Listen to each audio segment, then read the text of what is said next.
नमस्कार मंडळी, वंदना किचन मराठीमध्ये तुम्हा सर्वांचं पुन्हा एकदा खूप खूप स्वागत. तर आज आपण ना गव्हाच्या पिठामध्ये आंब्याचा रस घालून 7 ते 8 दिवस छान असा टिकणारा खुसखुशीत पदार्थ बनवतोय. तुम्ही कधीही केला नसेल, पण ही रेसिपी बघितल्यानंतर 100% कराल हे मात्र नक्की. रेसिपी अतिशय सुंदर आहे, त्यामुळे व्हिडिओ कुठेही स्किप न करता अगदी शेवटपर्यंत बघत राहा. चला तर मग वेळ न घालवता आपण लगेच रेसिपीला सुरुवात करूया. त्यासाठी इथं मी ना मध्यम आकाराचे 2 आंबे घेतलेले आहेत. आता हा ना मी केशर आंबा घेतलेला आहे. तुम्हाला जो आंबा आवडतो तो आंबा तुम्ही इथे घेऊ शकता. तर हे आंबे मी स्वच्छ धुवून घेतलेत. तर सर्वात अगोदर आपण आंब्याचा ना गर काढून घेऊया.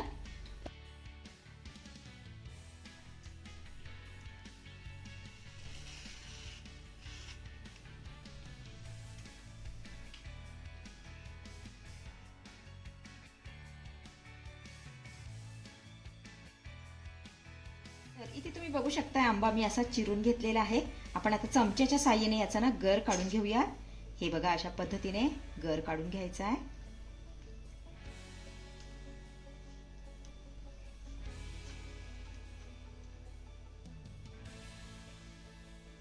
चला, इथे आपल्या आंब्याचा गर काढून झालेला आहे. आपण आता हा गर ना मिक्सर मधून बारीक असा फिरवून घेऊया.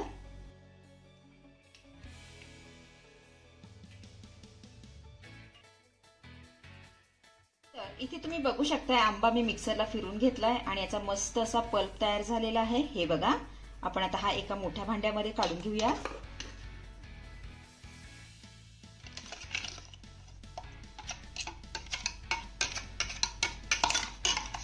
त्यानंतर पाव वाटी यामध्ये आपल्याला गुळ घालायचा आहे. आता आंबा कितपत गोड आहे त्यानुसार यामध्ये आपल्याला गुळ घालायचा आहे. तर इथे तुम्ही बघू शकता गुळ मी छान असा बारीक चिरून घेतलेला आहे. आता ह्या आंब्याच्या पल्प मध्ये आपल्याला हा गुळ ना छान असा मिक्स करून घ्यायचा आहे. हे बघा, त्याला छान असं वितळवून घेऊया.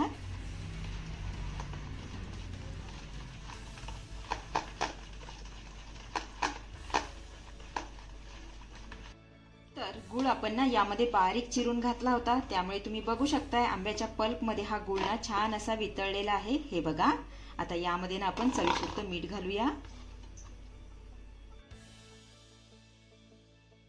मीठ घातल्यानंतर यामध्ये ना आपल्याला अर्धी वाटी तांदळाचं पीठ घालायचंय.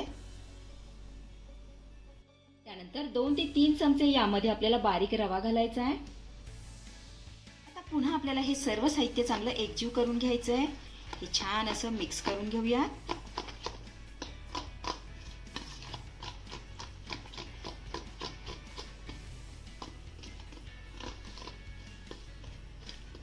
तर मंडळी, तुम्ही माझी रेसिपी कोणत्या भागातून बघता, म्हणजे कोणत्या जिल्ह्यातून बघता, मला कमेंट करून नक्की सांगा. आणि हो, तुम्हाला जर माझी रेसिपी आवडत असेल तर एक लाईक आणि एक सबस्क्राईब नक्की करा. तर यामध्ये घातलेलं तांदळाचं पीठ, रवा, मीठ छान असं मिक्स करून झालेलं आहे. हे बघा, आता यामध्ये ना आपल्याला मावेल एवढं गव्हाचं पीठ घालायचंय आणि याचा घट्टसर गोळा मळून घ्यायचा आहे.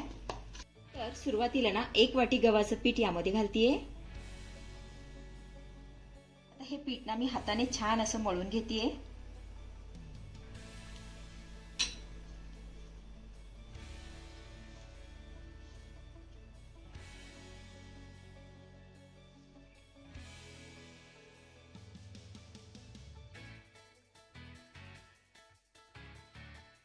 आता हे पीठ ना मला थोडंसं सैलसर वाटतंय, त्यामुळे आणखीन 1 वाटी यामध्ये पीठ घालूया.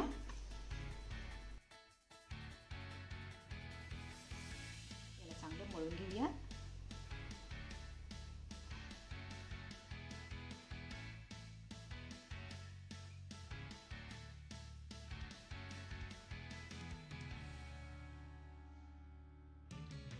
आता एक लक्षात घ्यायचंय, हे पीठ मळत असताना यामध्ये ना आपल्याला अजिबात पाण्याचा वापर करायचा नाहीये. आंब्याचा जो ओलसरपणा आहे त्यामध्येच हे पीठ आपल्याला छान असं घट्टसर मळून घ्यायचंय.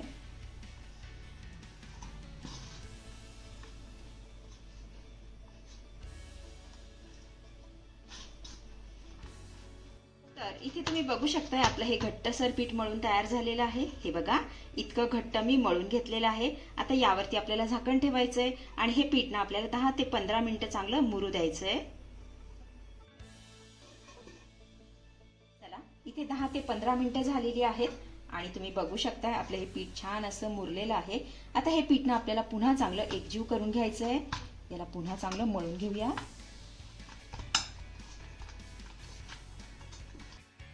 इथे आपलं हे पीठ ना चांगलं मळून झालेलं आहे. आता ह्या पिठाचे ना मी छोटे छोटे गोळे तयार करून घेतेय. हे बघा, इतके छोटे आपल्याला हे गोळे छान असे गोल गोल तयार करून घ्यायचे.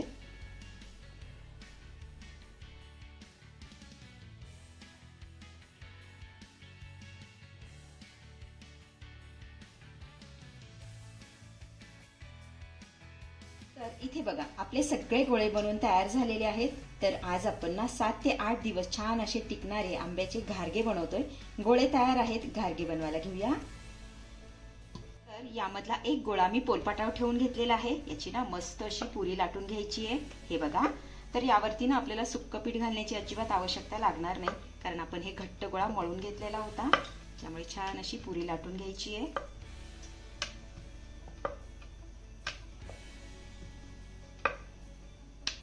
इथे तुम्ही बघू शकताय आपली ही पुरी लाटून झालेली आहे.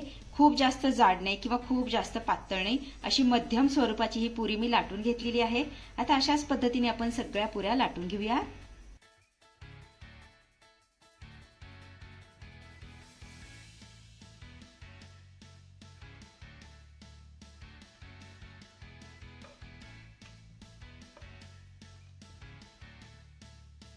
चला, इथे आपले सगळे घारगे लाटून झालेले आहेत. आपण आता हे तळून घेऊया. त्यासाठी कढईमध्ये तेल देखील आपलं चांगलं गरम झालेलं आहे. आता एक एक घारगा यामध्ये सोडून आपल्याला तळून घ्यायचा आहे.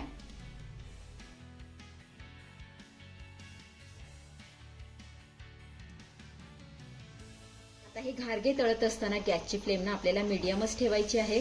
आणि मीडियम फ्लेमवरती आपल्याला हे घारगे ना हलक्या सोनेरी रंगावरती छान असे तळून घ्यायचे. हे बघा, तुम्ही बघू शकताय आपला हा घारगा मस्त असा फुगलेला आहे. हे बघा, पलटी करून घेऊया.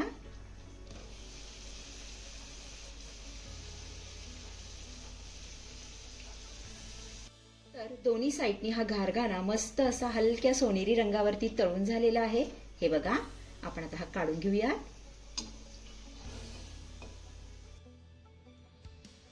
आता अशाच पद्धतीने सगळे घारगे मी तळून घेतेय.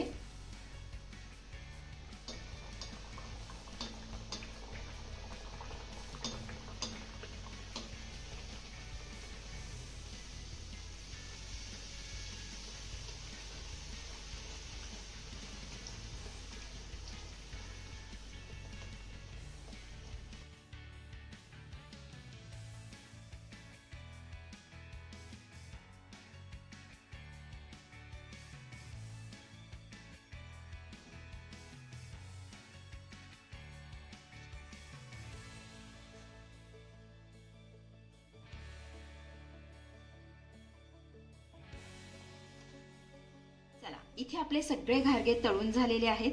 7 ते 8 दिवस छान असे टिकतात. त्यामुळे तुम्ही हे घारगे ना प्रवासामध्ये सुद्धा घेऊन जाऊ शकता. चवीला एकच नंबर लागतात. आंब्याचा सीझन आहे तोपर्यंत नक्की करून बघा. तर मंडळी, कशी वाटली आजची रेसिपी? आवडली आहे का तुम्हाला? आवडली असेल तर लाईक करा, शेअर करा, सबस्क्राईब करा आणि हो, शेजारीच असलेलं घंटीचं बटन दाबून ऑलवर क्लिक करा, जेणेकरून माझ्या येणाऱ्या नवीन नवीन रेसिपींचं नोटिफिकेशन सर्वात आधी तुम्हाला दिसेल. धन्यवाद.